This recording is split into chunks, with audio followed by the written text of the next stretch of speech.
بەناوی خوای بەخشندە و میرەبان سڵاوتان لێبێت بینەرانی عزیز هیواخوازین کە تەندروستێکی باشتانە بێت و تاعەت و ڕۆژێ و ملایەکتان قبول بێت ئینشاءالله. ئازان لە بەرنامەیەکی نوێداتنەوە خزمەتان بۆ پێشکەشکردنی پەیامی ڕۆژی ئەمڕۆشمان کە کۆمەڵێک بڕگە و بابەت و تەوەرمان بۆ ئامادە کردوون لە تەوەری یەکەمدا باز لە ژیانی پێداویستیەکی تایبەت دەکەین، خاوەن پێداویستێکی تایبەت دەکەین کە لە ئێستادا بارودۆخێکی باشی نییە و ناجێگیرەوە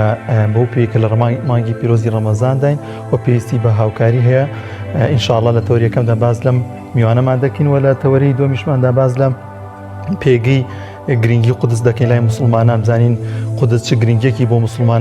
مسلمانان هەیە، لەگەڵیشیدا لە ئێستادا ململانەیەکی تون هەیە لە نێوان جوولەکە و مسلماناندا، بزانین ئەم پێگە گرنگە چ کاریگەریەکی بۆ مسلمانانی جیهان هەیە. وەروەها کۆمەڵێک تەوەرە و بڕگەی دیکەشمان بۆ ئامادە کردوون لە بەشێکی دیکەشدا کە هەمیشەی هەمان لە مانگی پیرۆزی ڕەمەزاندایش دروستکردنی شیرینی و خواردنە لەگەڵ چەندین راپۆرت و ڤیدیۆی دیکەدا. ئازان سەرتاش دەچینە لای ڕۆژی کەشوهەوای هەرێمی کوردستان. بزانین کەشوهەوای هەرێمی کوردستانی شار و شارۆچکەکانی هەرێمی کوردستان پلەکانی گەرما چەندە و تا چەند بەرز بوونەتەوە پێکەوە بینەری ئەم بڕگەیە دەبین.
بەڵازیان دەچینە لای نرخی دراوە جیهانیەکان بەرامبەر بە دیناری عێراقی. بزانین ئەمڕۆ نرخی دراوە جیهانیەکان بەرامبەر بە دیناری عێراقی چەندە؟ پێکەوە بینەریە و بڕگەیە دەبین.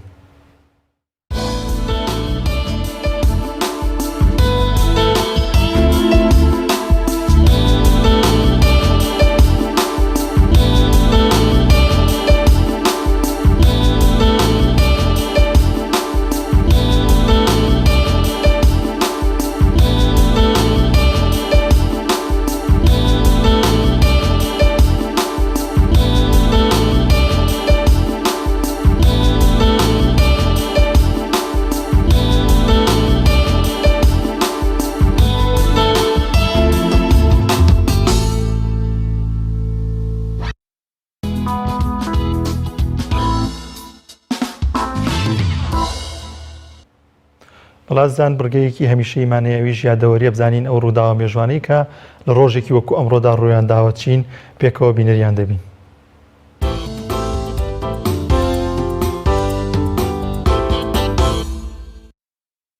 بیستویەکی پێنجی ساڵی 427 لە دایکبوونی فەیلسوف و نووسەری یۆنانی ئەفلاتۆن،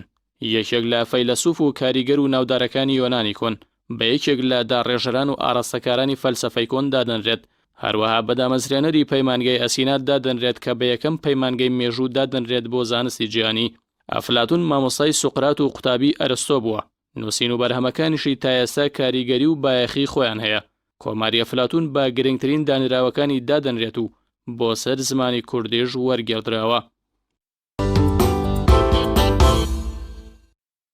21 پێنجی ساڵی 1889 بەنامە و تیۆریە سیاسی و ئابووری و کۆمەڵایەتەکانی کۆمەڵی ئیتیحاد و تەراقی لە تورکیا داڕێژران کە ئامانجلەی لاوازکردن و هەڵوەشاندنەوەی دەوڵەتی عوسمانی و بەرکەنارکردنی سوڵتان عەبدولحەمیدی دووەم بووە بە پاڵپشتی دەوڵەتە زلهێزە ئیمپریالیزمیەکان. داڕێژەران و دامەزرێنەرانی ئەو کۆمەڵەیە بریتی بوون لە تالیب ئەلبان، ناسراو بە ئیبراهیم تەمۆ. ئەم کۆمەڵەیە لە باکووری کوردستان دامەزراوە و 35 ساڵ پێش هەڵوەشاندنەوەی دەوڵەتی عوسمانی دەستی بەکار و چالاکی خۆی کردووە و بانگەشەی تۆرانیەت و ڕەگەسپەرستێتی کردووە بۆ تورک و ڕەتکردنەوەی هەموو نەتەوەیەکی تری ناتورک لە تورکیادا. 21 پێنجی ساڵی 2009 کۆچی دوایی هونەرمەند و شمشاڵژەنی ناوداری کورد عەبدوڵڵا قادرزادە ناسراو بە قالەمەڕەی شمشاڵژەن لە تەمەنی 84 ساڵیدا. قالەمەڕە ساڵی 1925 لە شاری بۆکان لەدایک بووە. دۆست و نزیکی پێشەوە قازی محەممەد و کۆمارەکەی بووە. دوای ڕوخانی کۆماری کوردستان ئەویش ئاوارە و قاچاق دەبێت و چەندین ساڵ لە باشووری کوردستان ژیان دەباتە سەر. هەستێکی زۆری هەبووە بۆ بێنازی و ستەمدیدەی میلەتەکەی، هەمیشە لە ڕێی شمشاڵەکەیەوە خەمی خۆی و نەتەوەکەی بەباداوە. تا ئێستاش بە یەکێک لە کاریگەرترین شمشاڵژەنەکانی کورد دادەنرێت.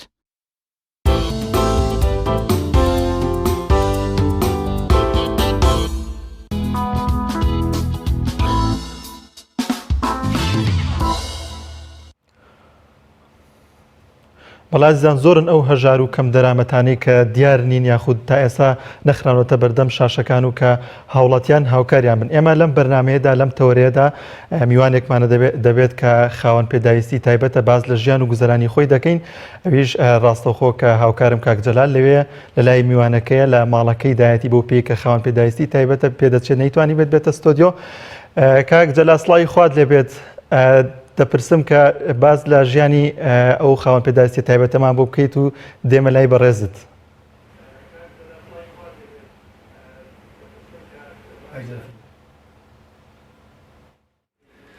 سڵاو لە تۆ کاک دانیار لە بینەرانی عزیزی کەناڵی پەیام و بەتایبەتی بەرنامەی پەیامی ڕۆژ بێت. دیارە تەوەری یەکەمی پەیامی ڕۆژی ئەمڕۆمان تایبەتە لەسەر ژیانی خاوەن پێداویستیەکی تایبەت، لەوەی کە دیارە بەگشتی خاوەن پێداویستە تایبەتەکان ئەمڕۆکە لە بارودۆخێکی خراپی داراییدان، بەڵام ئەوەی کە گرنگە هەندێکیان زیاتر بارودۆخیان خراپەوە خاوەن پێداویستی تایبەتن پێویستیان بە هاوکاری خێرخوازانەوەی کە گرنگە ئێستا کە لە مانگی پیرۆزی ڕەمەزان دەین، مانگی پڕبەرەکەت و خێر و چاکەکاریە و دیارە خەڵکی خێرخوازیش زۆرن کە لە مانگە پیرۆزەدا دەیانەوێ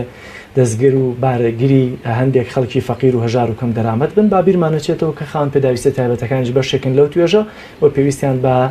خێر و چاکە و هاوکاری خێرخوازان دەبێت بۆیە ئەم تەوەرەمان تەرخان کردو لەسەر قسەکردن لەسەر یەکێک لە خاوەن پێداویستە تایبەتەکان کەویش خانومیەکە قوتابی زانکۆیە بەڵام خاوەن پێداویستی تایبەتە بۆیە دەمێت لەگەڵ مابن بۆی کە زیاتر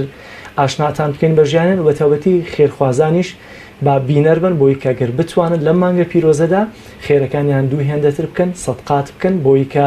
هاوکار و دەستگیرۆیی ئەم خاوەن پێداویستە تایبەتە بن خاتوەڤین زۆر سپاس بۆ دەرفەتە تاعاتت قبول بێ ئینشاءالله دەمێت لێوە دەست پێ بکەم بزانم تۆ چۆنە خاوەن پێداویستیەکەت واتە چۆ بەشێکی جەستت ئێستا تۆ بە جۆرە لە جۆرەکان بوویتە خاوەنی خاوەن پێداویستی تایبەت سەرتا بەخێراتتانەکەم سپاس بۆ مسلمانان و مانگی ڕەمەزان لە هەموو لایەک پیرۆز بێت و ڕۆژ و تەعاتی هەموو لایەک قبول بێ ئینشاءالله زۆر سپاس بۆ ئێوەش بەلەوەک ئۆزانن من خاوەن پێداویستی تایبەتم کێشەکەی من کە مندامێکی من بابم لە قاچمایە کە هەردوو حەوزی سمتم هەردوو قاچم دەرچووە پێویستم بە عەمەلیات بوو عەمەلیاتێکم کردو و عەمەلیاتی تریش سێ عەمەلیاتم ماوە هێشتا زۆر باشە ئەمە زگدای کە هاتووی هەروە بووە یاخۆت دوایی وات لێ هاتووە بەڵێ هەر زگدای کە لەدایک بووم وابوو ئێستا قاچەکانت هەردووچیان لە کار کەوتون یاخۆت چۆنە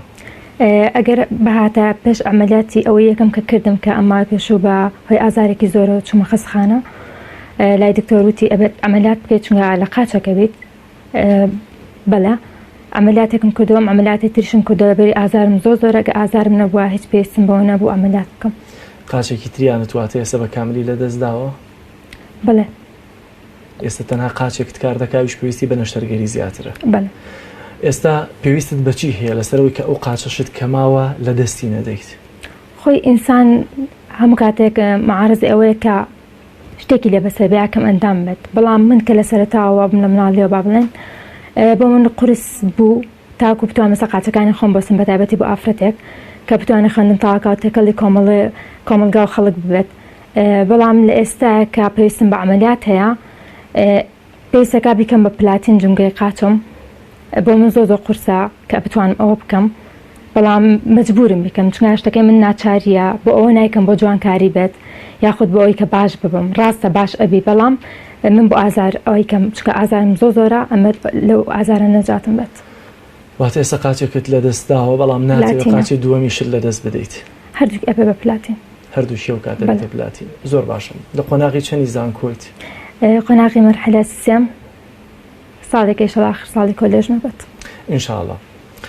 تێچووی چارەسەرەکەت چۆنە چوویتە لای دکتۆر چی ئەڵێ و ئەگەر قەرار بێ نەشتەرگەری بکەیت کەی نەشتەرگەریەکەی لەکوێ دەیکەی چەندی تێچێت بەڵێ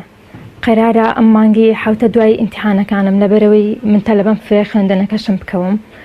دکتۆرەکەم زۆر سپاسێکم ماڵی ئاوا بێت ئەویش کە هاوکاری مەکات دوایەوە تێچووی عەمەلیاتەکەم 60 وەرەقەیە بۆ من زۆرە ناتوانم ئەوە پیا بکەم چونکە هیچ کاسبکارێکمان نە لە ماڵەوە دایکم و خوشکێکم ئیشەکەن ئەوانیش کرێتیشین جا ئەو پارەی کە پەیای ئەەکەن ئەو دەستکەوتێک کە هەمانە مانگانە بەس بەشی خۆمانەکات چونکە ئێمە 4 ماڵی لە ماڵەوە هەر 4مان خوێندکاری زانکۆ و مەکتەبین هەمووشمان کرێ پاس و کرێ تەکسیمان ئەوێت لەبەرە زۆر قورسە بێ بۆ ئێمە ئاماژەت بەوە کرد دایکت و خوشکت ئیشەکەن ئیشیان چیاوە بەڵێ دایکم نانەکات لە خەجەخان کارمەندە لەوێ خوشکێکیشمە لە سەر مارکێت لە دوکانی سەرەساتا ئیشەکات داهاتی مانگانەتان چەندە زۆر کەمە ئاپەڕی هەموو بکاتە 350 ینی هەمووی مانگانە بگاتە 350 دەبێەوە شتەلەبەی زانکۆن و مەکتەبن و هەمووەمان بەڵێ تێچووی ئەو نەشتەرگەری کە ئەبێ بۆت بکرێت چەندە ناڵم 6 وەرەقەیە بێ لە مەسرە فەر خستخانە ئەوە نێوێت بەس خستەخانەوە لێرە دەکرێت لە سلێمانی بەڵێ دکتۆرێکی لێرە کە زۆر باشە وتی من بۆ تەکەم زمانی ئەەکەم کە باشیش ئەبێت و لەو ئازارە نەجات دەبێت زۆر باشە بۆی کە عادەتەن لە بەرەوەی کە مستاقیتی ئیشەکە زیاتر هەبێ بینەرانی عزیز ئەوەش کە دیارە هەموو بەڵگەنامەکانی بەمانە چکەمە تایبەتە بە کاروباری پزیشکی اکتیفا ناکەین بۆی کە گەر خێرخوازێک بیەوێ زیاتر هاوکاری بکە من دەمەوێت خۆت لەگەڵ دکتۆرەکە تا قسە بکەیت بگمان ئەگەر بکرێت لە ڕێی تەلەفۆن چکە دیارە دکتۆر خۆی پێ نەکرا ئامادە خۆی پێ نەکرا لەبەر نەخۆشی هەبوو گەر بکرێت ڕاستەخۆ پەیوەندی پێ بکەی بووی کە دکتۆر زیاتر لەسەر نەخۆشیەکە قسە بکە بزانین پێویستیاتەکانت چۆنن بۆی کە چارەسەر وەربگریت بەشکمە خوای گەورە دەروخێرت لێ بکاتەوە بە خێرخوازان چکە تێچۆکەش زۆر نییە بتوان هاوکاریت بکەن زۆر سپاسانەکەم ئینشاءڵڵا ئەم کاتە باش دکتۆرگیان زۆر سپاس دەکەم کای دکتۆر سڵاو لێ بێ باشی بەڕێزی دکتۆر سەیوانوانیە دکتۆر گیان من جەلالم لە کەناڵی پەیامەوە ڕاستەوخۆ لەگەڵ چاین خاتووەڤین سابیر دیارە نەخۆشی جەنابتە ئەگەر بکرێ قسەیەک لەسەر نەخۆشیەکەی و پێویستیە و نەشتەرگەری کە دەبێ بیکات چییە؟ بەڵێ ئەم کچە دیارە لە مناڵیەوە دەرچوونی جنگەکانی هەیە تەمەنم لە هەردوو لە دەرچوونی لایەکی نەشتەرگەری بۆ کراوە تەمەن عادەتەن کەمانە دەرچوونیان نەبێت تووشی سەوفانە بن کە تووشی سەوفانە بن بەشێک لە شیشانی کێشەی پشتیان بۆ دروستەکە لە پشتیان خوارە بێ ئازار لە جنگەکانیان دروستە بێ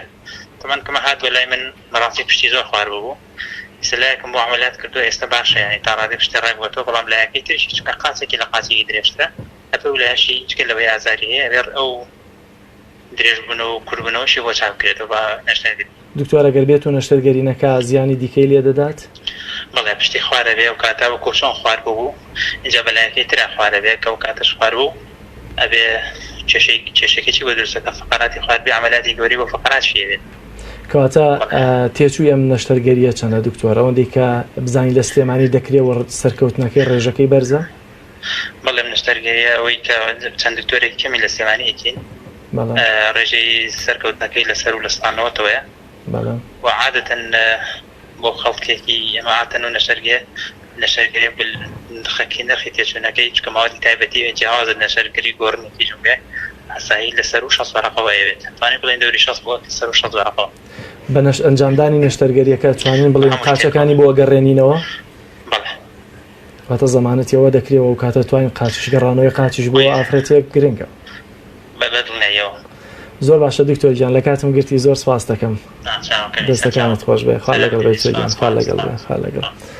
زۆر باشە خات و ئەڤین دیارە دکتۆریش پشتڕاستی کردەوە کەوایە تا چەندە پێویستت بە قاچەکانتە تەڵان ئەمە پرسیارێک بێ ڕەنگە نابەجێ بێت لەو ڕۆکە هەموو کەس پێویستی بە قاچە بەڵام ڕەنگە ئەوەی کە زیاتر قەدری نیعمەتی قاچەکانی بزانێت کە لە دەستی دابێت بەجددی زۆر قورسە ئینسان قاچی نەبێت وەکووا نییە بڵێ دەستێک منەبێ یان قاچەکەم نەبێت ئینسان هەردوو قاچی نەبێت زۆر قورسرە لەوە داش بۆ ئافرەتێک هەر زۆر قورسە ئافرەت چونکە خۆمان نەزانین لە کۆمەڵگەی ئێمە و لای ئێمە ئافرەت لە ماڵەوە ئەمێنێتەوانە مەسەلەن ناتوانێت بچێتە دەرەوانە تووشی گۆشەگیری و خەمۆکی ئەبێ لە ماڵەوە بەڵام خۆشوەختانە من باشترم ئەتوانم بچمە دەرەوە خوێندم کەم تێکەڵ بە خەڵک بم بەڵام سەرڕاو ئەم عملیاتم زۆر پێویستە پێویستەکە من دوای ئەمە چاک بوومەوە ئیش بکەم خێزانەکەم بەرەو پێشتر بەرم بۆی احتیاجی دەستی کەس نەبین نەک ئەوەی کە پێویستی مامە کەس نەبێت زۆر سپاسی هەموو کەسێکم گە بتوانن هاوکاریمان بکەن بەجددیم پێویستم بە قاچەکانمە زۆر ئەگەر قاچەکانت بۆ بگەڕێتەوە ئینشاءڵڵا کە دەگەڕێتەوە بە پشتیوانی خوای گەورە پاشان خێرخوازان ئاماژەت بۆکرد نامەوێت خێزانەکەم یانی پەکی کێوە دەمێ هاوکار و دەستباری خێزانەکەم بم بەڵام ئەگەر خوا نەکردە ئەمە سەری نەگرت پلانت داناوە لە ماڵەوە چیەکەی دادناوە لە مەشکی خۆتا ژیانت ئایا قورستر دەبێت چۆن دەبێت؟ نازان بەزۆی نێزانم ژیان زۆر قورسترە بێت ئێستا ئاوا چۆنە تەلەبەی زانکۆی چون بۆ تەلەبەی زانکۆم زۆر قورسە بەجددی لە ناو کۆمەڵگەی ئێمە لە ناو ئەم حکوومەتی ئێمە زۆر قورسە چونکە هیچ شتێک بۆ کەم ئەندامان نەکراوە نەک بۆ من تەنا بۆ هەموو کەم ئەندامێکی تریش من تەلەبێ لە زانکۆ تەنان چوونم بۆ زانکۆ بۆ من زۆر قورسە لەبەری سارێکی تایبەت نییەم بە تەکسی ئاموشەوەکەم هەموو ئەم ساڵ من بەداشق توانیمە بڕۆم بۆ زانکۆ خوێندنم تاوا بکەم تا ئێستا کە ئەم کەرنتینەیە هەیە بەڵام بۆ من زۆر قورس بووە وای لە هاتۆ ڕۆژاوە لە پرسگە نانێشتۆ بچمە سەرەوە بەداشەقەوە نیم سعات بۆ 3 چارێک زیاترم پێچۆکە چمەتە سەرەوە کەواتە بەو حاڵش کە ئێستا تێدای هێشتا هەرتۆ بە زۆر لە جۆرەکان تووشی گرفتی زۆر بووی لە دەرەوە زۆر باشە چیڵی بە خێرخوازان ئێستا 60 وەرەقە من دڵنیام بۆ خەڵکێکی خێرخواز کە دڵ دەرونێکی دەستی خێریان هەبێت زۆر ئاسان نەتوانێت بدێتە دەستەوە ڕێکخراوی خێرخوازیمان هەیە لە بەخشین و ئەمسالەکانی بەخشین لە خەڵکی خێرخوازی زۆرمانەیە کە دڵنیام ئێستا گویان لە جەنابتە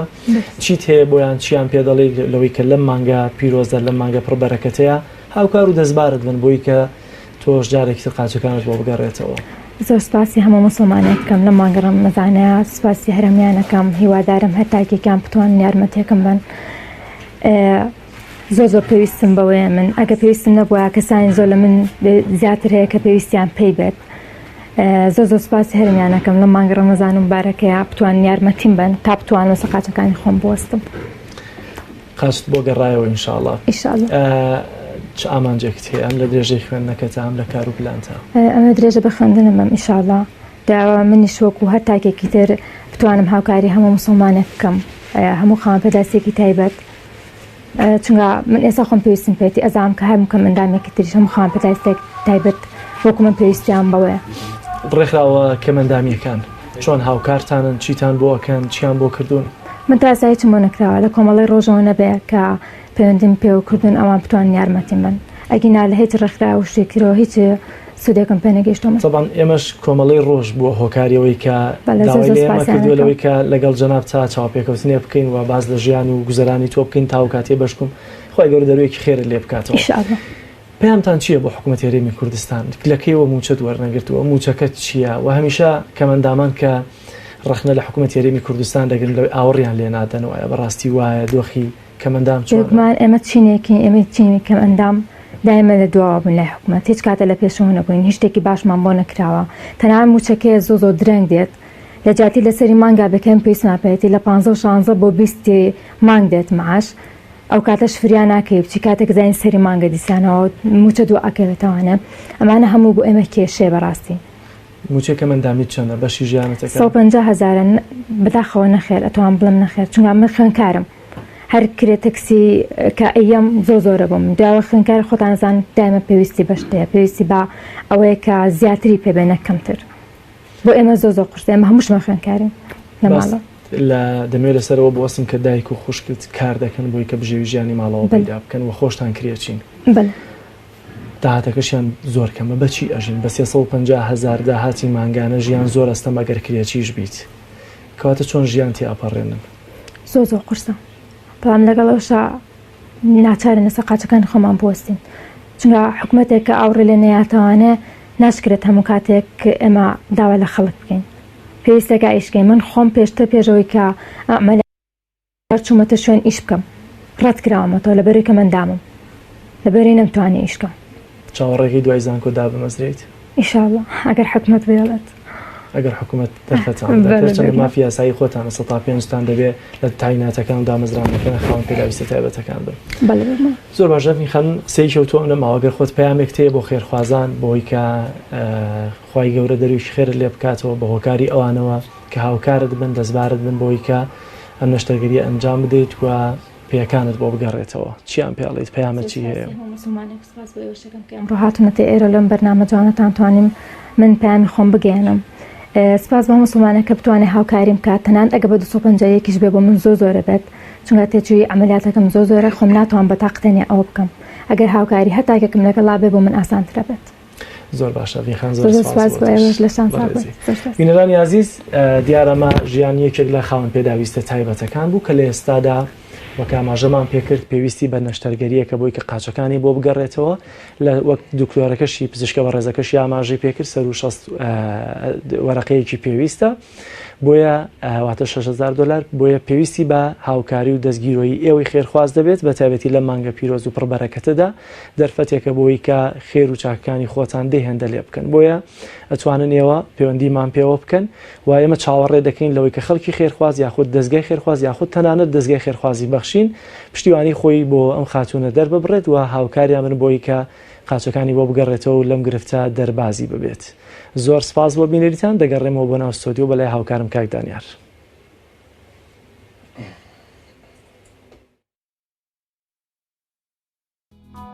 کارم کاک جەلال و ئەو خاتونە بەو هیوای خێرخوازانی ئینشاءڵڵا ئاوڕێک لە ئەم خاتونە بدەنەوە بتوانێت لەسەر پێکانی خۆی هەستێتەوە دووبارە ژیانی ئاسایی خۆی دەست پێ بکاتەوە لەگەڵیشیدا بتوانێت کە زانکۆکەی خۆی تەواو بکات و ژیان دەست پێ بکاتەوە بۆ ئەوەندەی کە بزانم 6,000 دلار برێکی ئەوەندە زۆر نییە ئینشاءڵڵا خێرخوازان دەتوانن لەم بەرنامەی ئێمەوە کۆمەک و هاوکاریەکانیان کۆ بکەینەوە ئێمەش بیگەێنە دەست ئەو خاتونە بەو هیوایەکە بتوانێت ئەو نەشتەرگەری بۆ بکرێت ئینشاءڵڵا. بینەرانی عزیز دەچینە لای ڤیتیەکە پامێرمان ڕێناز لە ڕانیە ئامادەی کردو ئەویش کۆمەڵێک خانم کاری دەستی دەکەن و بەرهەمەکانیان لە بازاردا دەفرۆشنەوە هەڵبەت دوای ناوبڕێک دەچین لای ئەو ڤیتیە و دەگەڕێنەوە لاتان. تۆپ تاکە بریکاری تۆڕی میدیایی کۆمەڵ بۆ دروستکردن و بڵاوکردنەوەی ڕێکلام تۆپ.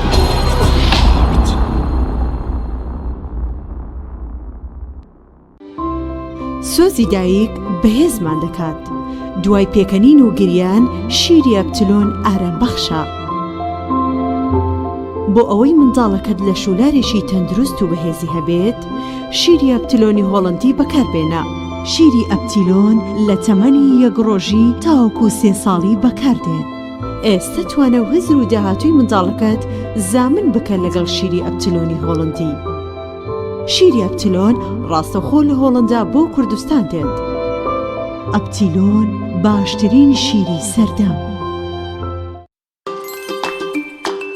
نەوڕەس خوانێکی پڕچێژ، تامێکی لەبیر نەکراو. نەوڕەس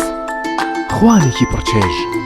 تامێکی لەبیر نەکراو. برنجێک بخۆن کە دڵنیابن لەسەر چاوەکەی، چونکە تەندروستیتان لە هەموو شتێک گرنگترە. برنجی سروشتی شیمال باشترین جۆری برنج لە تەواوی دنیا، ئەویش بەهۆی ئەوەی لە خاکێکی بەپیت و جەوێکی شێدار و باراناوی شیمالی ئێراندا دەڕوێت. برنجێکی سروشتیە و هیچ مادەیەکی کیمیایی و حافزەی تێکەڵ نییە و هیچ زیانێکی بۆ سەلامەتی و تەندروستی و قەڵەوی نییە. بگرە زۆریش بەسوودە. پێکاتەوە ڤیتامینەکانی برنجی سروشتی شیمال: پرۆتین، ئاو، ڤیتامین ئی، کالیسیۆم، ئاسن، مەگنیسیۆم، مەنگەنیز، پۆتاسیۆم، ڤیتامین B1، B2، B3، B5، B6. واتە ئەم برنجی کارگەکان نییە خاڵی بێت لە ڤیتامین، بەڵکو چڵتوکە و خۆمان کڕی دەکەین. شێوازی لێنانی لەگەڵدایە. بۆ دەستکەوتنی برنجی سروشتی شیمال پەیوەندی بکەن بە 070 353 27 27. هەر کات تاقیتان کردەوە خۆتان بڵاوی دەکەنەوە.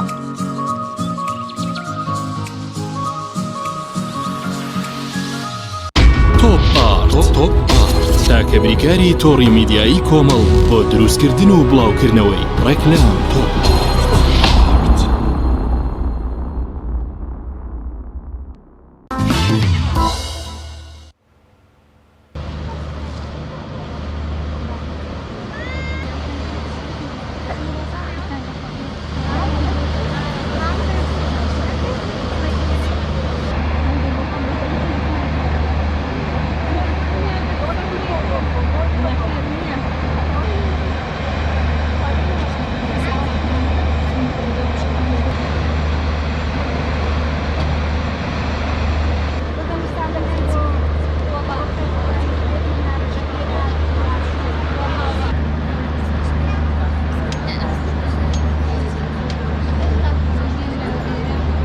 خانمێک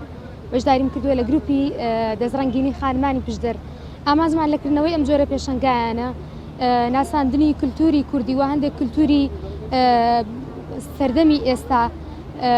بە دەوروبەری خۆمان بە ناوچەکەی خۆمانە، هەروەها گەیاندنی ئەو دەزڕەنگینی کەوا پێمانە و پەیداکردنی شتێکیشکەوە وەکو ئامانج و وەکو خۆشیەکی ڕۆژانەی خۆمان دەتوانین بیگەین بە خەڵکی. ئەو ئیشەکە ئێمە ئێستا ئەنجامی دەدەین زیاتر حەز و خولیایە کە دەناوەکو بژێوی ژیانمان دابین ناکە، بەڵکو جاری وایە، یعنی شتێکی زۆر کەممان لە بەرامبەر ئەوەدا دەست دەکەوێت.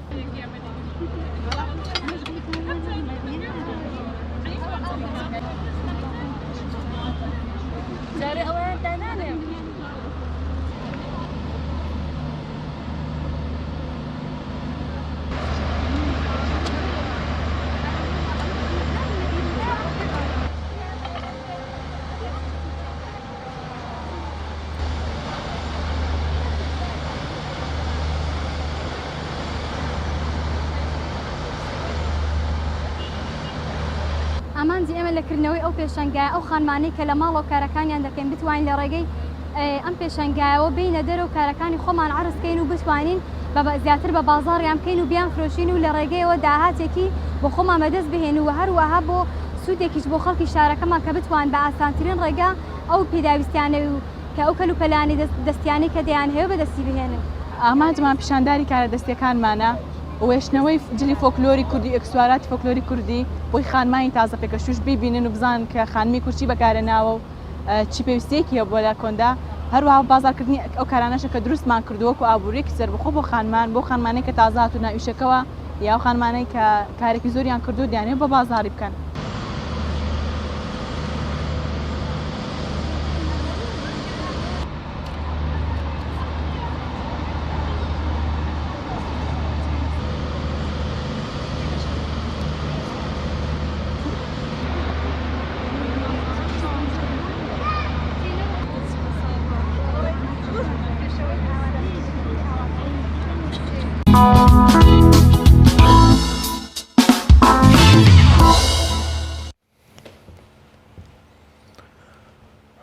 بەڵازدان لە تەوەری دومی بەرنامەکەماندا باز لە پێگەی گرنگی قودس دەکەین بۆ مسلمانان وەک دەزان لە دێر زەمانەوە قودس گرنگێکی زۆری بۆ مسلمانان هەبوو سەدان هەزار مسلمان تیادا لە پێناویدا گیانیان بەخت کردووە بۆی لە ئێستا دەبزانین ئەم گرنگی تا چەند لە ئێستادا بۆ مسلمانان گرنگەوە کێن ئەوانەی کە تا ئێستاش پارێزگاری لەو پێگەیە دەکەن و بە گرنگی دەهێڵنەوە بۆ مسلمانان. میوانداریەکمان هاوکارمان کاک جەلال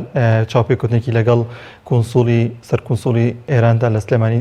کردووە کە ئەویش باز لە پێگەی گرنگی قودس دەکات تۆمارکراوە هەروەها دەچین لای ئەو تەوەرێ و پێکەوە بینەری دەبین.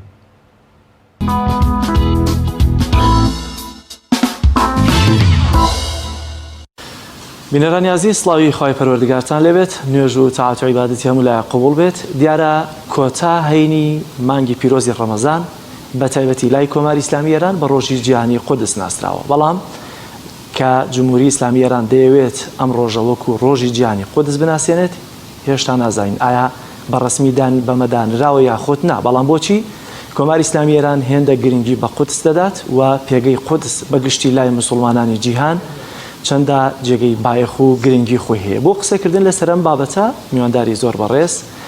ئاغای مەهدی شوشتەری سەرکۆنسوڵی جمهوری ئیسلامی ئێران لە سلێمانیمان کردووە. مەهدی خەلی مەمنون. بەڕێز مەهدی شوشتەری زۆر سپاس بۆی ئەم چاوپێکەوتنەت قوبوڵ کردووە. بسم الله الرحمن الرحیم. بە ناوی خۆی بەخشندەی میهرەبان. منیش لای خۆمەوە پیرۆزبایی مانگی ڕەمەزان لە گشت مسلمانانی گیان دەکەم و تەمەنای قبولبوونی تاعات و عیبادەتیان بۆ دەخوازم. بە تایبەتی مسلمانانی خۆشەویستی هەرێمی کوردستان. لە ئێستاشەوە جژنی پیرۆزی ڕەمەزانیان لێ پیرۆز دەکەم. در مورد اهمیت قدس برای مسلمانان سوالی لەبارەی گرنگی قودس بۆ مسلمانان ئەو پرسیاری کە جەنابت کردت دەبێت بڵێم کە شاری قودس و فەلەستین و خۆرهەڵاتی ناوەڕاست بۆ ئاینە یەکتاپەرستەکان گرنگی هەیە. اهمیتی ویژه‌ای داره. به صورت خاص برای مسلمانان و بۆ مسلمان مزگەوتی ئەقسا کە یەکەمین ڕووگە بووە گرنگی تایبەتی هەیە. و محلی بوده که پیامبر ناوچەیەک بووە کە پێغەمبەری مەزن درودی خۆی لەبێ لەوێەوە سەفەری میعراجی کردووە. لەو ڕۆوە گرنگی تایبەتی بۆ مسلمان لە ڕووی دەرونی و ئاینیەوە هەیە. شهر قدس و فلسطین خاستگاه ادیان توحیدی هست و لەگەڵ ئەوەشدا شاری قودس و فەلەستین داواکراوی ئاینە یەکتاپەرستەکانە و بۆ هەموو ئاینە یەکتاپەرستەکان گرنگی تایبەتی هەیە و ئێمە لە شاری قودس مەزاری چەند پێغەمبەرێکی مەزنی ئیلاهیمان هەیە و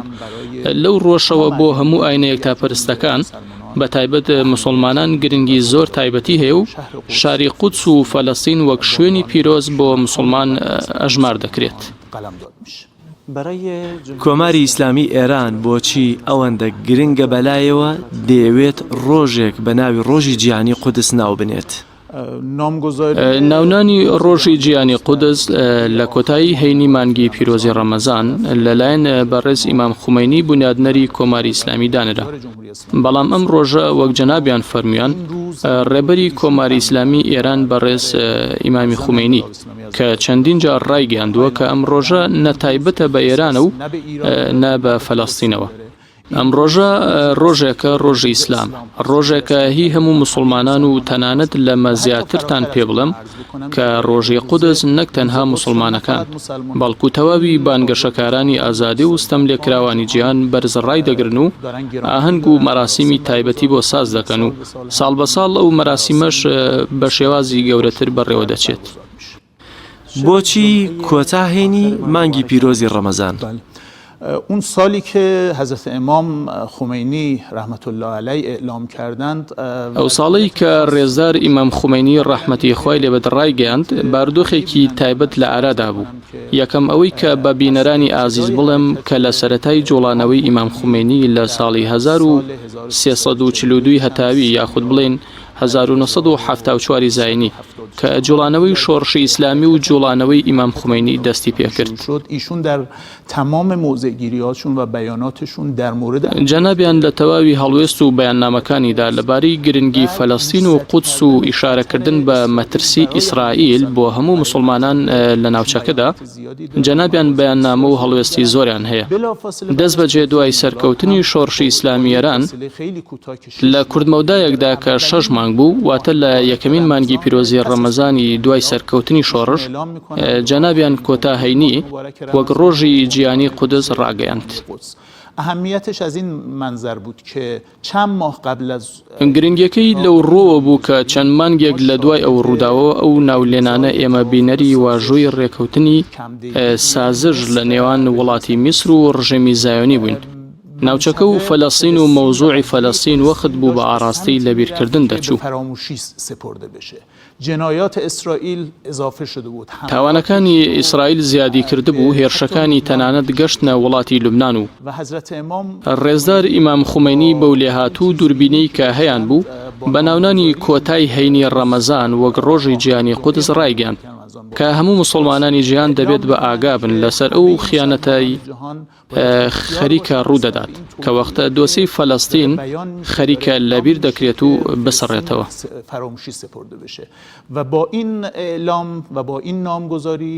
و بەم ڕاگەیاندنە و بەو ناولێنانە لە مانگێکە کە مانگی ورەبەرزیە و تایبەتە بە مسلمانان و هەموو مسلمانانی یەکدەنگ خەریکی عیبادەت دەبن. ئەم یەکدەنگ و یەکدڵیە کە دەبێت لە مانگی پیرۆزی ڕەمەزان زۆرتر بێت لە مانگەکانی دیکە و لە کۆتا هەینی مانگی پیرۆزی ڕەمەزان و هەروەها ئیمام خومینی لەم یەکدەنگی و پێکەوەیە سوود دەبینن بۆ ڕاگەیاندنی پێکەوەی لەگەڵ گەلی ستەملێکراوی فەلەستین و قودس. هەروەها ئەوە ناوڕووکی ناولێنانەکەیە کە باسکردنە لە پێکەوەی و یەکدەنگبوونی مسلمانان. هەموو مسلمانانی جیهان قودس گرنگیەکی تایبەتی هەیە بۆیان بە تایبەتی وڵاتانی ئیسلامی دیکەش بوونیان هەیە. بۆچی تەنها کۆماری ئیسلامی ئێران بۆ نمونە دەیەوێت ڕۆژێکی جیهانی بە ناوی قودسەوە هەبێت؟ من در پاسخ سال اول هم عرض کردم. ببینید من لە وەڵامی پرسیاری یەکەم داوتم کە کۆماری ئیسلامی ئێران گرنگێکی تایبەتی بۆ دۆسەی فەلەستین و دۆسەی قودس هەیە و بەرگریکردن لە ژێردەستەکان و ستەملێکراوان و مسلمانان ئەوە بەشێکە لە یەکێک لە پایەکانی دەستوری کۆماری ئیسلامی ئێران. بنەمەکانی سیاسەتی دەرەوەی کۆماری ئیسلامی ئێرانیش بەرگریکردنە لە ژێردەستە و ستەملێکراوان و مسلمانانی هەموو جیهان.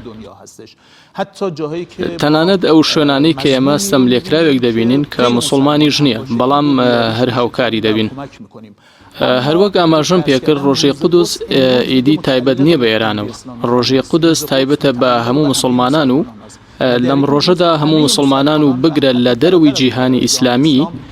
بانگەشەکارانی ئازادی جیانن کە ئەم ڕۆژە بەرز ڕادەگرن. ئێمە لە زۆرێک لە وڵاتانی ئەوروپا و لە وڵاتانی ئەفریقا و تەنانەت ئەمریکای لاتین و ئاسیا کە مسلمان نین ئێمە دەزانین کە ئەو ڕۆژە بەرز ڕادەگرن و ئیعلانی پێکەوەی دەکەن لەسەر بابەتێک کە جیهانیە. بابەتی فەلەستین ئێستا لە دوای تێپەڕبوونی 72 ساڵ لە داگیرکاری ئەمڕۆ بووەتە درێژترین قەیران لەسەر ئاستی جیهان و ئەوەش دەرخەری گرنگی پێدانێت و تەواوی بانگەشەکارانی جیهان هەڵوێستی لەسەر وەردەگرن. ئێستا لە دوایەوە هەموو ساڵە توانیتان ئەو ڕۆژە بکەنە ڕۆژێکی جیهانی؟ ڕۆژی قودس خۆی بووەتە جیهانی. ئێمە بۆ ڕۆژی قودس هیچ کارێکمان نەکردووە بۆ بەجیانیکردنی ئێمە ناومان لێناوە ڕێزار ئیمامی خومەینی ناوی لێناوە بەڵام بە شێوەیەکی خۆبەخشی مسلمانان و بانگەشەکارانی ئازادی و هەروەها جوڵانەوە سیاسی و ئاینیەکان خۆیان هاتوون هاوڕابوون و ئێستا ئەو ڕۆژە وەکو ڕۆژی جیهانی قودسە ڕۆژێک نییە تایبەت بێت بە کۆماری ئیسلامی ئێرانەوە ئەو ڕۆژە تایبەتە بە هەموو مسلمانانی جیهان و هەروەها بانگەشەکارانی ئازادیەوە. ئێوە وتان کە ئیمام لێ هاتوو دووربین بوون ئایا ئەو مەترسیانەی لە سەر فەلەستین داویەتی هیچی هاتوونەتە پێشەوە لە ئێستادا؟ بە دڵنیاییەوە ئەو پیلانانەی دژی دۆسەی فەلەستین هەن کەم ڕەنگ نەبوون بەڵکو زیاتر پەریان پێدراوە. ئێمە لەم ساڵانەی کۆتایی بینەری پیلانێکی زۆری بوون چ لەلایەن ڕژەمی زایۆنی ئیسرائیل و چ لەلایەن پاڵپشتیکارانی ڕژەمی زایۆنی ئیسرائیلەوە و دژی دۆسەی فەلەستین. اما در مقابل هم خود ملت فلسطین راه مقاومت بەڵام لە بەرامبەردا هەمگەلی فەلەستین ڕێگەی بەرگری و وەستانەوەی هەڵبژارد و بەو شێوازە لە بەرامبەر هەموو پیلان و داگیرکاریەکان وەستاوەتەوە و هەم بانگەشەکارانی ئازادی جیهان و مسلمانانی جیهان بۆیان دەرکەوتووە کە ڕێگوڕیشەی ئەو پیلانانە دژی دۆسەی فەلەستین و قودسە. لە مانگانی کۆتایی ئێمە بینەری نمایشکردنی پرۆژەی ڕێکەوتنی سەدە بوون لەلایەن سەرۆکۆماری ویلایەتە یەکگرتووەکانی ئەمریکاوە. ئەم پرۆژەیە هیچ نییە جگە لە پرۆژەی لەبیرکردن و سڕینەوەی دۆسەی فەلەستین هیچ نییە جگە لە پرۆژەی جێگیرکردن و دانپێدانانی داگیرکاری ڕژەمی زایۆنی ئیسرائیل. نه فلسطینی ها و نه هیچ کدوم از مسلمان ها این رو نمیتوانند بپذیرند. بە دڵنیاییەوە نە فەلەستینیەکان و نە هیچ کەس لە مسلمانەکان ناتوانن ئەوە قبول بکەن کە دەوڵەتی ویلایەتە یەکگرتووەکانی ئەمریکا و سەرۆکۆماری ئەمریکا بێن و بڕیار بدەن کە چارەنووسی ئەو دۆسەی کە زیاتر لە 70 ساڵە بوونی هەیە و لە پێناویدا جەنگاون و گەلی فەلەستین شەهیدیان لە پێناودادا و گەلانی ناوچەکە لە بەرامبەر ئەو خوی دەستدرێژیکردنی ڕژەمی داگیرکار بە دڵنیاییەوە ئەو گەلانەی ناوچەکە و خودی گەلی فەلەستین لە تەواوی جوڵانەوە سیاسی و تەنانەت ئەو جوڵانەوانی کە لە 3 دەی ڕابردوودا ڕێگەی گفتوگۆکردن لەگەڵ ڕژەمی داگیرکاریان گرتەبەر ڕایانگەیاندووە کە ڕێکەوتنی سەدە پرۆژەیەکە کە مەحاڵە هیچ فەلەستینیەک قبوڵی بکات. لە ئێستادا ئێران لەسەر باڵیۆزخانی ئەمریکا لە قودس چی ئەڵێت؟ ما انتقال سفارت امریکا به قدس رو ئێمە گواستنەوەی باڵۆزخانەی ئەمریکا بۆ قودس بە توندی ئیدانەمان کردووە ئەوە کارێکی تاگلایەنە و ئیهانە پێکەرە و ئەوە بڕیارە ئاگادارن کە لە ساڵی 1995 زاینی لە کۆنگرەی ئەمریکا پەسەند کراوە بەڵام هیچ کام لە سێ سەرۆکۆمارەکانی ڕابردوو ئەو بڕیاریان جێبەجێ نەکرد بەڵام سەرۆکۆماری ئێستای ئەمریکا بەڕێز ترامپ دێن و ئەوەی ئەعلان دەکەن لە کاتی پرۆژەی ڕێکەوتنی سەدە کە بڵاوی کردوتەوە و دەیەوێت کۆی گشتی دۆسەی فەلەستین بسڕێتەوە و کۆتایی پێ بهێنێت. طبیعتاً هیچ کدوم از فلسطینی ها و هیچ کدوم از مسلمان ها عادەتەن هیچ کام لە فەلەستینیەکان و هیچ کەس لە مسلمانەکان و بانگەشەکارانی ئازاد ناتوانن قبول بکەن کە هەنگاوێکی تاکلایەنە و پشتیوان لێکرا و لە ڕژەمی زایۆنی ئیسرائیل لەلایەن ئەمریکا ئەنجام بدرێت و ئەوە ئیهانەکردنە و بەوەش تەنها دەبێتە هۆی قوڵکردنەوەی قەیرانەکە و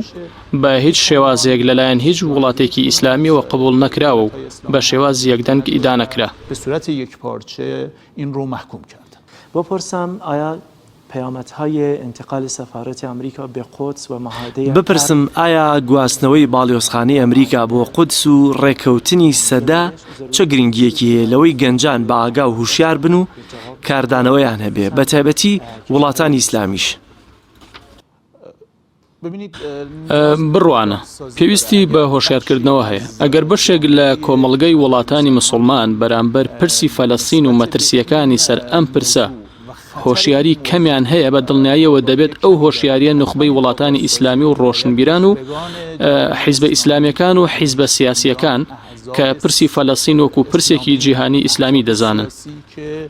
قودس خاڵی هاوبەش و درەوشاوی جیهانی ئیسلامیە خاڵی هاوبەش و بەشێکی هاوبەشی کۆی گشتی جیهانی ئیسلامیە لەم ڕۆوە دەبێتە واجب بە سەرشانی نوخبەی جیهانی ئیسلامی و حیزب و جوڵانەوە سیاسیەکان و بە تایبەت جوڵانەوەی ئیسلامیەکان و کەسایەتی و زانەکان و مامۆستایانی زانکۆ کە ئەم هۆشیاری و ڕۆشنبیریە بەرامبەر بە ئەو مەترسیانەی بۆ پرسی فەلەستین و قەیرانی داگیرکاری فەلەستین خەریکە ڕوودەدات. بە دڵنیاییەوە ئەو بەرپرسیارەتیان دەکەوێتە سەرشان و دەبێت جێبەجێ بکەن. ئەم سڕینەوە چه مەترسیەکی هەیە سڕینەوەی دۆسیەی قودس؟ بحث فلسطین بحث محوری جهان اسلام هست. فراموش کردن این قصه یعنی این که ما بپذیریم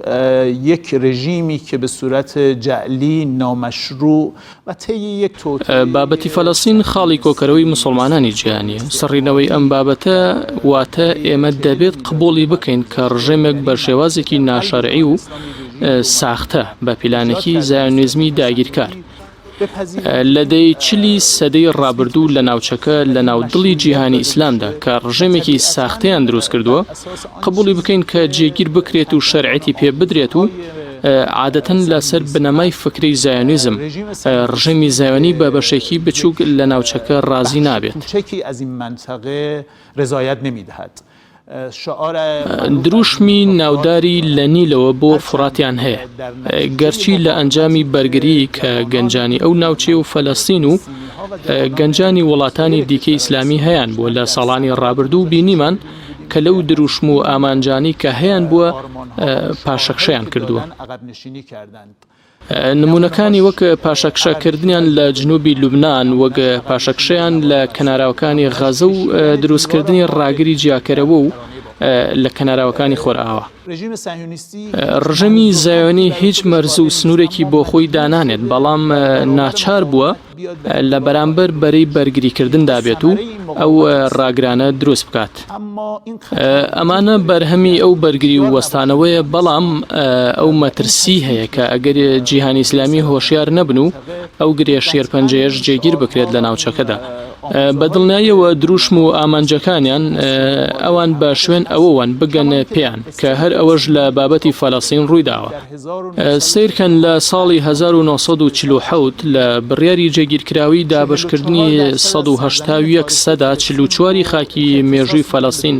تایبەت دەکەن بە دەوڵەتی فەلەستین. یەکسەر بۆ ساڵی 1948 دوای کەمتر لە یەک ساڵ ڕژێمی زایۆنی جەنگێک لە دژی فەلەستینیەکان دەست پێ دەکات و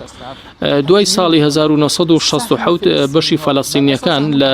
سەر بنەمای ئەو دابشکاریەی کە ئەو کاتەش هیچ کام لە وڵاتە ئیسلامیەکان لە ساڵی 1947 قبوڵیان نەبوو. تەنانەت ئەو بڕیارە جێگیرکراوی کە بڕیاری جێگیری کراوی کۆمەڵی نێودەوڵەتی نەتەوە یەکگرتوەکان بوو بەشی فەلەستینیەکان لە 144 بۆ لە 122 کەم کردەوە بە داگیرکردنی کەناراوەکانی خۆرئاوە و کەرتی غازە. ئەم داگیرکاریە بەردەوامی هەیە ڕێکەوتنی سەدا 122 دەکاتەوە بە 115 چونکە ئەو کۆمەڵگە نیشتەجێبووانەی ئیسرائیلەکان نایاساییانە بە پێچەوانی تەواوی ڕێکەوتنە نێودەوڵەتەکان هاتوون لە قودس و کەناراوەکانی خۆرئاوە دروستیان کردووە بیکەنە خاکی ئیسرائیل و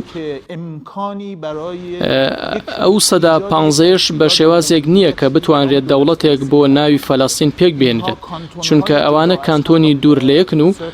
هیچ پەیوەندیەکی جوگرافیایی لە نێوان ئەو کانتۆنانەدا نییە و بەواتە و ئامانجی ئەوەی کە دەیانەوێت کۆی خاکی فەلەستین جێگیر بکەن بە ناوی ئەمری واقیعەوە و داگیری بکەن و بیکەنە خاکی ئیسرائیل. لەم ڕۆ دەڵێم کە ئەوەش مەترسیە بۆ کۆی گشتی وڵاتانی ناوچەکە و ئاشتی و ئاسایشی ناوچەکە و ئاشتی و ئاسایشی جیهانی چونکە ئەو بەو شێوازە جێگیر بکرێت بە دڵنیاییەوە ئیسرائیل بەو خۆداگیرکاری کە هەیەی بە دڵنیاییەوە تەنها بە فەلەستین ڕازی نابێت و باقی شوێنەکانی دیکە و کەم تا زۆرێک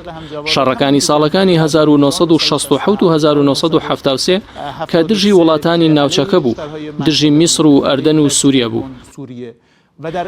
لە جەنگی داگیرکاری کە هێزی ڕەوانەی جنوبی لوبنان کرد لە ساڵی 1982 دەری خستووە کە ئەوە بۆ هەموو ناوچەکە پلانی داناوە و لەو ڕۆوە دەبێت بە بەردەوامی مەترسی ئەو بابەتە بیر بخرێتەوە. دەستبردن بە مەسجد الئەقسا خصوصا بحث این میشه که مثلا دەستبردن بۆ مزگەوتی ئەقسا بە تایبەت باس لەوە دەکرێت لە ژێر مزگەوتەکەەوە تونەی لێدراوە و باس لە تێکدانی مزگەوتی ئەقسا ئەکرێت لە شوێنی پەیکەری حەزرەتی سولەیمان دروست بکرێت. ئەمە چی ئەگەیەنێت و بە تایبەتی کۆماری ئیسلامی ئێران و تەواوی مسلمانان دەبێت چه هەڵوێستێکیان هەبێت. ببینید رژیم صهیونیستی در این 7 دهه تمام تلاش خودش رو کرده که هویت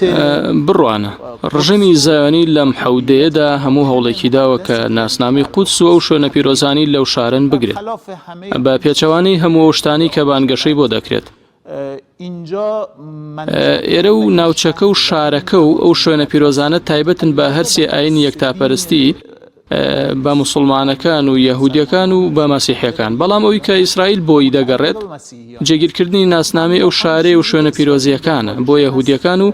ئەوەش واتە تێکدانی تەواوی شوێنە پیرۆزەکانی ئیسلام و تەنانەت مەسیحیەکانیش. و این یعنی اینکه تخریب تمام اماکن مقدس اسلامی و حتی مسیحی. این موضوع رو هم به عنوان نکته تکمیلی عرض میکنم که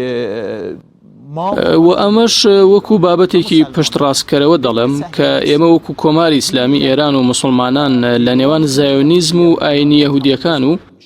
شوێنکەوتوانی ئاینی یەهودی ئێمە جیاکاری دەکەین. ئێمە ئەوەی کە بە ناوی ڕوبەڕووبوونەوەی پیلانەکان و پرۆژەکانی ڕژەمی زایۆنی بڵاویان دەکەینەوە هیچ کات بەواتای ڕوبەڕووبوونەوە لەگەڵ یەهودیەکان نییە. ئەوە بانگەشەیەکە کە لە پشتێوە ڕژەمی زایانی و بەشێک لە پارێزەرانی خۆیان دەشارنەوە کە دەڵێن مسلمانەکان بە شوێن ئەوەن کە یەهودیەکان دەناو ببن. نەخێر بە هیچ جۆرێک ئەوە وان نییە. ئەم شاری قودسی ئاینە یەکتاپەرستەکان و هی هەرسێ ئاینەکەیە لە پرۆژەیەکیشدا کە کۆماری ئیسلامی ئێران بە ناوی پرۆژەی دیموکراتی بۆ چارەسەرکردنی دۆسیی فەلەستین پێشکەشی کردووە. ئەم بابەتە ڕوون کراوەتەوە بە چ واتایەک. ئێمە ڕامان گەیاندووە کە تەواوی پرۆژەکانی سازش و ئاشتەوایی لەم سێدەیە مادام گرنگیان بە بنچینەی گرفتەکانی فەلەستین نەداوە شکستیان خواردووە. بەڵام پرۆژەی دیموکراتی کۆماری ئیسلامی ئێران لەسەر بنەمای یاسایی و یەکسانی دیموکراتیە و جێگەی قبولکراوی تەواوی کۆمەڵگەی نێودەوڵەتی وڵاتانە. پێشنیارمان کردووە پرۆژەی چوارخاڵیمان هەیە. یەک گەڕانەوەی هەموو ئاوارەکانی فەلەستین بۆ سەرخاکی باب و باپیرانی خۆیان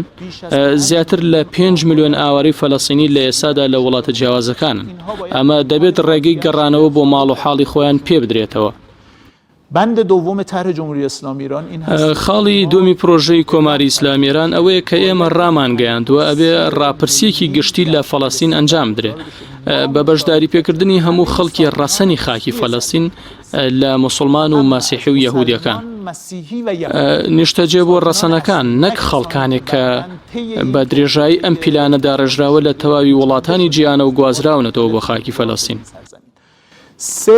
این دولت برگزیده خودشون رو سێم دەوڵەتی خۆیان لەسەر ئەو ڕاپرسیە هەڵدەبژێرن و ئەو دەوڵەتە کە هەڵبژێردراوە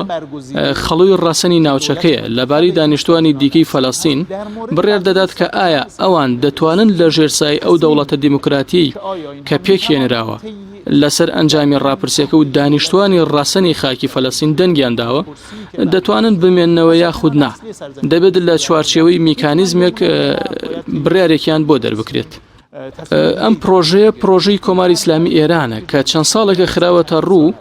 لە ساڵی ڕابردووی میلادی وەکو بەڵگەیەکی متمانە پێکرا و دانی پێدانراوە. ئەمە وەکو پرۆژەیەک دەزانین کە دەتوانین چارەسەری قەیرانی داگیرکاری فەلەستینی پێ بکرێت. ڕۆژی جیهانی قودس ئیمسال دەرمای مۆبارەکی ڕەمەزان ڕۆژی جیهانی قودس ئیمسال لە مانگی پیرۆزی ڕەمەزان هاوکاتە بە ڕاگەیاندنی ڕێکەوتنی سەدە و گواستنەوەی بالۆزخانەی ئەمریکا بۆ قودس. دەبێت ڕۆژی جیهانی قودس ئەمساڵ هیچ جیاوازیەکی هەبێت لەگەڵ ساڵانی ڕابردووە. ئایا کۆماری ئیسلامی ئێران هیچ پەیامێکی تایبەتی لەو بارەیەوە هەیە؟ ببینید امسال به خاطر وضعیت بڕوانە ئەمساڵ بەبوونی گیرۆدەبوونی سەرتاسەر بە نەخۆشی کۆرۆنا بارودۆخ بە جۆرێکە کە ئەگەر سازدانی مەراسیم وەکو ساڵانی ڕابردوو نییە. لە ساڵانی ڕابردوو ئێمە بینەری سازدانی مەراسیمی جیاواز دەبووین لە 100 وڵاتی جیاوازی جیهانی لەسەر گرنگیدان بە ڕۆژی جیهانی قودس یاخود دەربڕینی پێکەوەی لەگەڵ گەلی فەڵەستین لە بەڕێوەچوونی ڕێپێوان و مێزگرد و چالاکی جیاواز. و برنامه‌های متنوعی دیگه. امسال به خاطر وضعیت کرونا که تقریبا تمام دنیا رو گرفته این وضعیت خاصی رو شاهد هستیم و همونطور که بسیاری از امورات امسال لەبەر بارودۆخی کۆرۆنا کە تقریبا هەموو دنیای گرتووەتەوە ئەوە بارودۆخێکی تایبەتە هاتوۆتە پێشەوە هەروەکو چۆن ئەمڕۆ زۆرێک لە کاروبارەکانی مرۆڤایەتی بەهۆی کۆرۆناوە لە فەزای گشتیدا بەڕێوە دەچێت ئەم ساڵیش مەراسیمی جیاواز لەسەر ڕۆژی جیهانی قودس لەناو فەزای گشتیدا بەڕێوە دەچێت چونکە ئێمە ئەم ساڵ تایبەتمەندیەکی دیکەکە هەیە هەفتەی کۆتایی بۆ ڕۆژی قودس واتە لە ڕۆژی هەینی ڕابردوو تا هەینی داهاتوو کە ڕۆژی جیهانی قودسە لەبەر ئەوەیە هەفتەی ڕابردوو ڕێکەوت بوو لەگەڵ 72هەمین ساڵاتی بونیادنانی ڕژەمی زایانی کە هەر ئەوەی پێی دەڵێن ڕۆژی نەکبەتی. این هفته رو فعالان فلسطین ئەم هەفتەیە چالاکانی فەلەستینی چالاکانی پارێزەرانی فەلەستینی ئەم ساڵۆک و هەفتەی قودس دیاری کردووە و بەرنامەکانی خۆیان لە ناو فەزای گشتیدا لە میدیاکان بە بەردەوامی لە یەک هەفتەی ڕابردووە دەست پێ کردو و بڕیارە تا ڕۆژی جیهانی قودس بەردەوام بێت.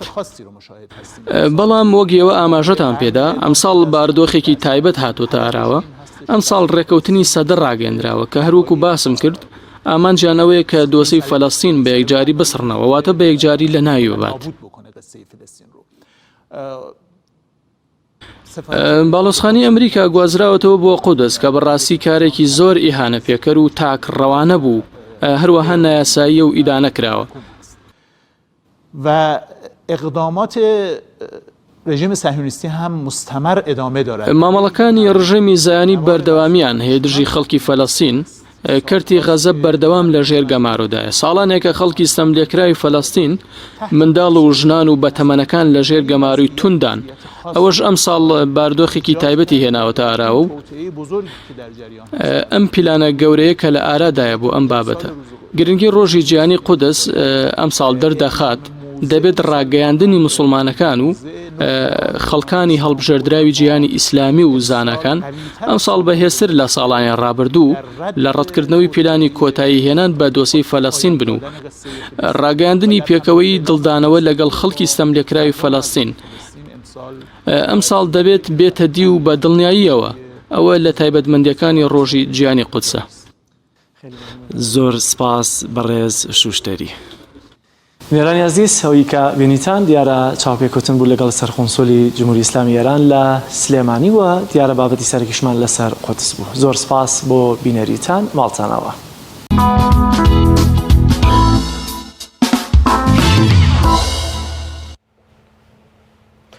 بەڵازیزان ئێستاش دەچین لای بورگەیەکی هەمیشەیمانەویش دروستکردنی شیرینی و خواردنە بزانین ئەمڕۆ خاتون زان نەسرەدین چ جۆرە خواردنێکی بۆ ئامادە کردوین پێکەوە بینەری دەبین.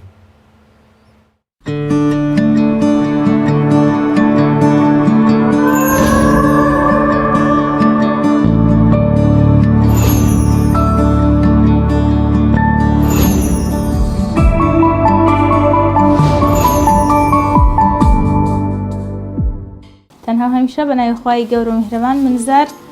لە بڕگەی خواردن و شیرینی خۆشحاڵم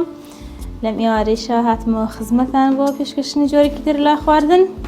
لێنان چۆنتی لێنانی جۆرێکی تر لە برنج ئاسایی هەرێکەمان بڵێن ئەگەر پارشێویش نەبێ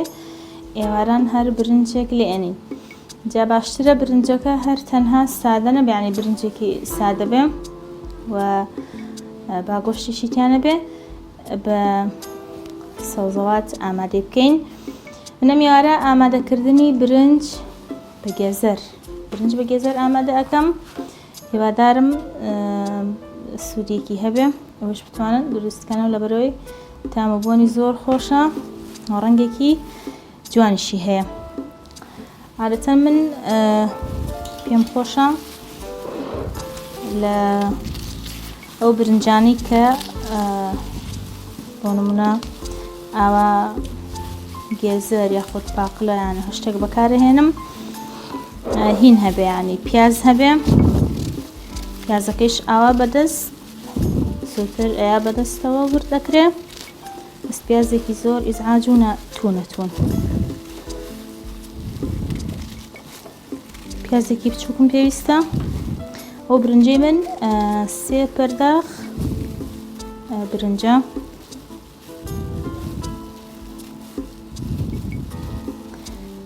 سەرەتا ینی پیازەکە ینی اختیاریە هەندێک خێزان هەیە پیاز ناخۆن لە ناو برنجە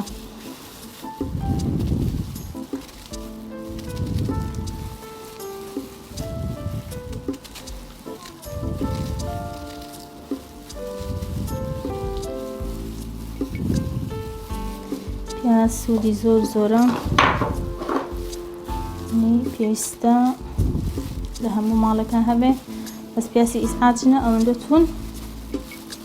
ئێستا من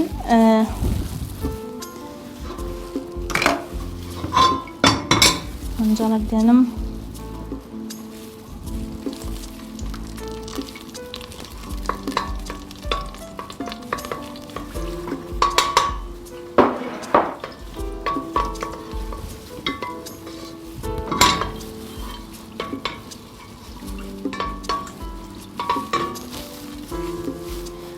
خوانێکی زۆر ئاسانە تەنها بیرخستنەوەیەکە بۆ خۆم بۆ ئێوەش کە با برنجەکان کە لێیانەنین تەنها برنجێکی سادە نەبێ بیرم چوو من ئەم گێزەرش تا ڕۆنەکەم گەرمە بێ گێزەرێکیش لە ڕندە بم تۆ ئەگەر پشتەوێت زۆر گێزەرەکە دیار بێ لە ناوی برنجەکە زۆر وردی مەکە یان بزانێ بەدەست وردیکەی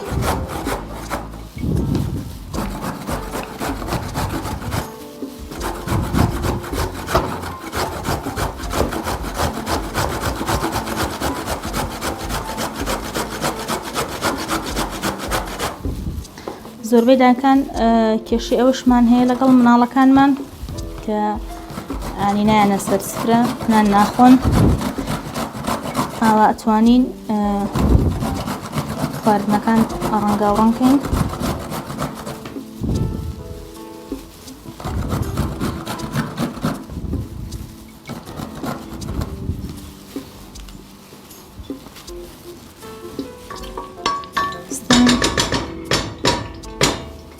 ڕۆنەکەم گەرم بووە پیازەکە خەمە ناوی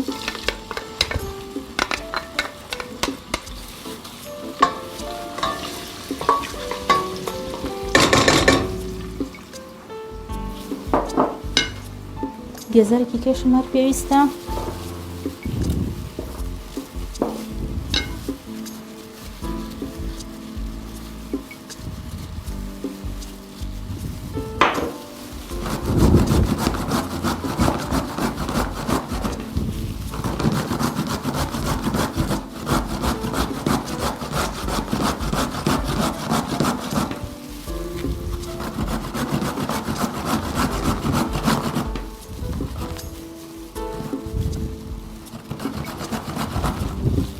ینی زۆر وردم نەکردو عادەتەن گێزەر ینی ئەوەیە ڕەقیشە زۆر وردم نەکردووە بەس ئەوە کەمێک ینی جوانە دیار بێ لە ناوی برنجەکە ئێستا بەم شێوازە گێزەرەکەمان یاوە لە ڕنە گەر ئەوەکەن من قاژی زۆر ئەوە نییە زۆر تەنک بێ دیار نەبێ لە ناو برنجەکە ئێستا سەیر ئەەکەم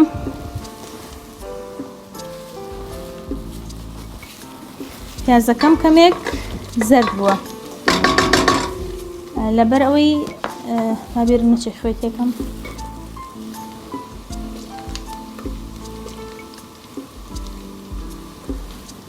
گێزەرەکەی شەبێت کەمێک سوور بێتەوە لە ناوڕۆنەکە نەیاڵم پیازەکە زۆر تێکوچێ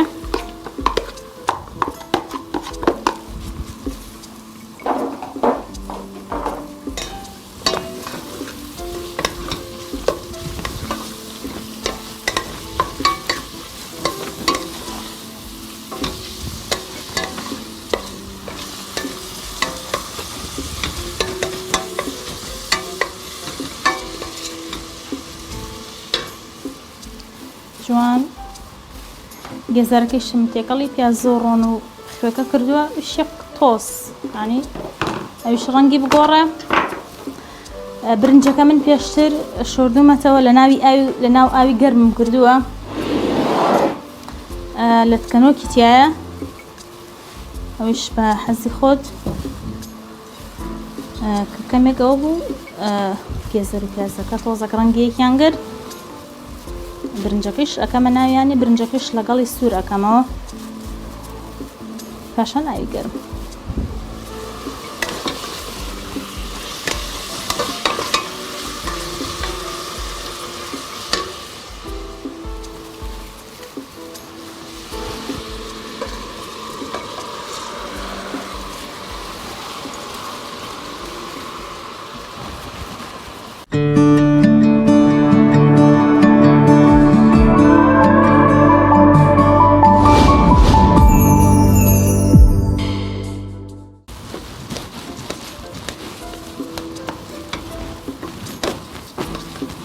برنجەکە جوان ئاوا لەگەڵ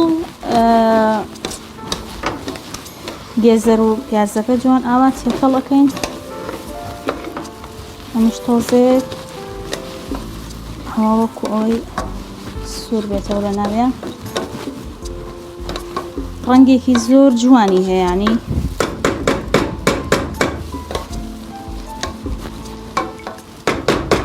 کوردەواریاڵێ ئەگەر نەشی خۆی بە سێرکردنی تێرە خۆی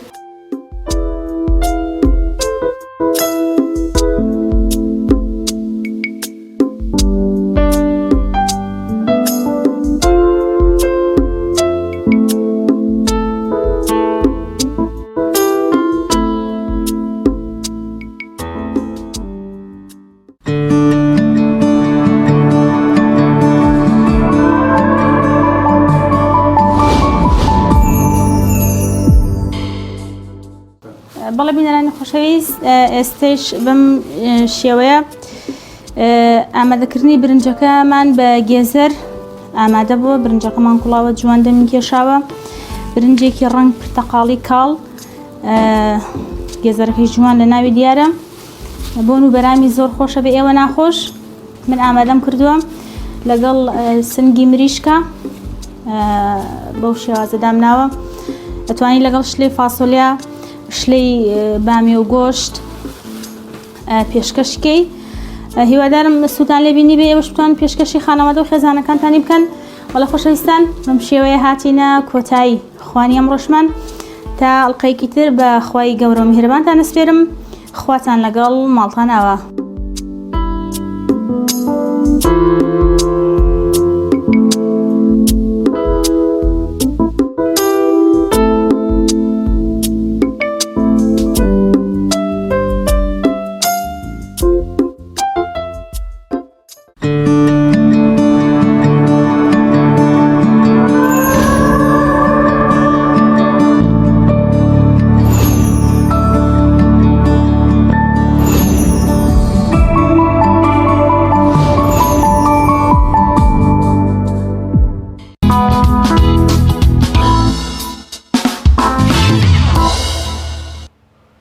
دەستخۆشی بۆ خاتون زانسترەدین بۆ هیوایی خانمان بتوان لە ماڵەوە ئەو جۆرە خواردن ئامادە بکەن.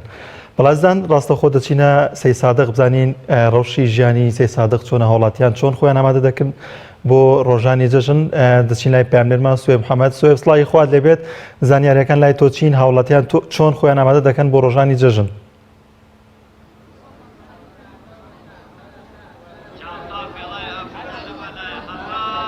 بەڵێ سڵای خوای گەورە لێو لە بینەر و بیسەرانی کەناڵی ئاسمانی پەیام بێت هەتا بێت نزیک دەبینەوە لە جەژنی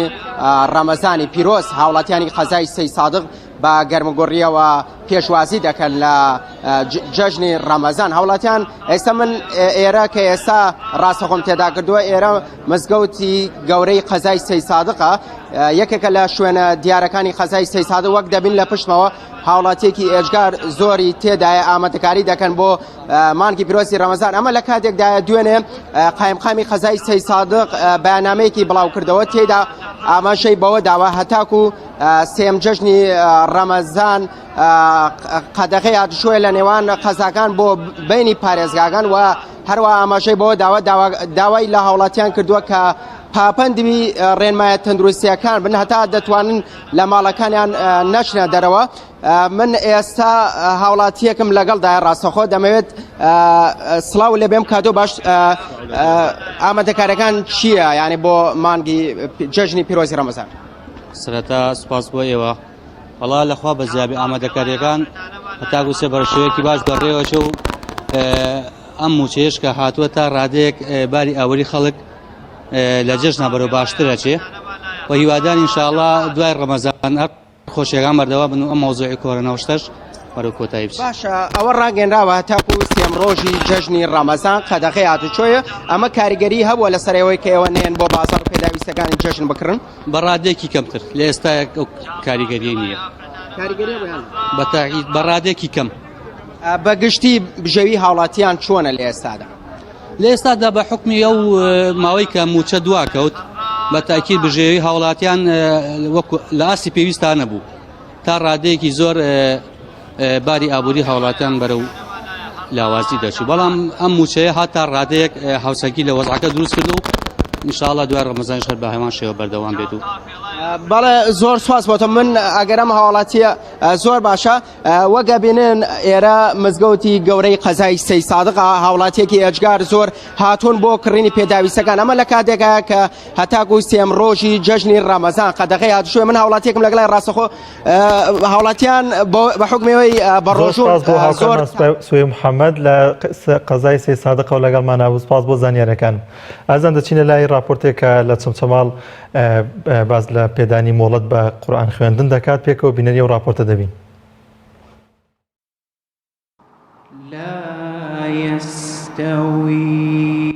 لە شەوێکی پیرۆزدا کە شەوانی قەدرە لە مانجی ڕەمەزان و لە جێگەیەکی پیرۆزدا کە یەکێکە لە ماڵەکانی خوای گەورە هەمووان کۆبوونەتەوە بۆ مەراسیمێکی پیرۆز کە مەراسیمی پێدانی مۆڵەتی قورئان خوێندنە بە ژمارەیەک فێرخوازی قورئان. جوان خوێندنە و فێرکردنی قورئانی پیرۆز مۆڵەتی زانایان و مامۆستایانی دەوێت بۆ ئەوەی بتوانیت قورئان بە شێوەیەکی ڕەوان و جوان بخوێنیتەوە و خەڵکی دیکەشی لێ فێر بکەیت. ڕیوایەتەکانی حەفس و شوعبە عن عاصم شێوازێکن لە شێوازەکانی خوێندنەوەی قورئانی پیرۆز کە لە شەوانی قەدردا ژمارەیەک فێرخواز بەدەستیان هێنا. من ناتوانم دەستخۆشی مامۆستا بدەمەوە بەو معنایی کە ئەوەی کە ئەو کردێتی بە هیچ کەس ناکرێت. من سوپاسی خوای گەوراکەم لەسەر ئەم ئیجازەی کە پێمی بەخشی و لە ژێر دەستی مامۆستا عومەر بەڕاستی هەر ئەوە ناڵەمەڵم خوای گەورە پاداشتی بداتەوە من ناتوانم پاداشتی بدەمەوە. نزیکەی 5 بۆ 6 دانە ساڵە خەریکم بە فەزلی خوای گەورە ئەلەم شەوە مبارەکەیە ئەم ئیجازەیەم پێ بەخشرا ئەم ئیجازەیە لەخوا بەزیاد بێ ناوی من چووە ناوی سەنەدی پێغەمبەری خوا صلی الله علیه وسلم. بە پێویستم زانیوە بچمە خزمەت مامۆستا هەر لە 2000 و تقریبا 12 لەگەڵ ئەم ڕیوایەت و قیرائەتەیە خەریکین هەتا وەکو ئێستا گەیشتووەتە ئەنجام. ئەجا گرنگی ئەم جۆرە ڕیوایەت و خوێندنە لەوەیە ئەبینم کە قورئان دەبێ بە تەواتور هاتووە گەیشتووەتە ئێمە دەست بەدەست ڕێژەیەکی خەڵک ئەوەندە لەبەری بووە و دەست بەدەست هاتووە و خوێندویانەتەوە و تەلەبەیان پێگەیاندووە. ئێستش ئەم تەواتورە بەردەوام بێ بۆی قورئان پارێزراو بێ. گومانی تیان نییە. مامۆستایەکی جوان خوێندنەوە و لەبەرکردنی قورئانی پیرۆز کە هاوکات سەرپەرشتیاری یەکەمی پێدانی مۆڵەتەکانە دەڵێت گرنگی پێدانی ئەم جۆرە مۆڵەتانە لەوەدایە کە فێرخواز دەتوانێت بە شێوەیەکی زۆر تەواو لە کاتی خوێندنەوەی قورئانی پیرۆزدا زانستی تەجوید جێبەجێ بکات. ئەمە گرنگیەکەی لەوایە بە شێوەیەکی عەمەلی و زۆر وردەکارانە تەطبیقی تەجوید ئەکرێت لە قورئان خوێندنە و بە شێوەیەکی زانستیانەی جوان ینی زانستی تەجوید بە وردەکاریەکەی وەرئەگیرێ و هەم لە تەطبیقا هەیە هەم لە نەزەریەکەیە بە جوانی و تەفاسیلی تەجوید وەرەگیرێتیایە. گرنگیەکەی لەوایە ئەمە اعتیبارێکی تایبەتی خۆی هەیە کە سەنەدە دەم بەدەم و دەست بەدەست ئەگەڕێتەوە سەر پێغەمبەری خوا صلی الله علیه وسلم. ئەو وردەکاریانەی کە لەم شێوازە خوێندنەیە بەدەست دێ لە شوێنی ترا نایبینی دەست ناکەوێت. ئێوەش دەستان خۆش بێ کە لە مناسبە و بۆنەی سەرڕای پێشکەوتنی لە ڕادەبەدەری تەکنۆلۆژیا و زۆربوونی تۆڕەکانی پەیوەندیکردن بەڵام لە ئێستادا و بە مەبەستی گرنگیدانی زیاتر بە جوان خوێندنەوە و لەبەرکردنی قورئانی پیرۆز لە زۆربەی شار و شارۆچکەکانی هەرێمی کوردستان چەندین قوتابخانە و بنکەی تایبەت بە قورئانی پیرۆز بوونیان هەیە و لەلایەن مامۆستایانی شارەزاوە سەرپەرشتی دەکرێن و خزمەت بە زانستە جیاوازەکانی قورئانی پیرۆز دەکرێت. ئەو ئەخلاق و سلوک و ڕەو جەلال جەباری کەناڵی ئاسمانی پەیام ناحی شۆڕشی سەر بە قەزای چەمچەماڵ.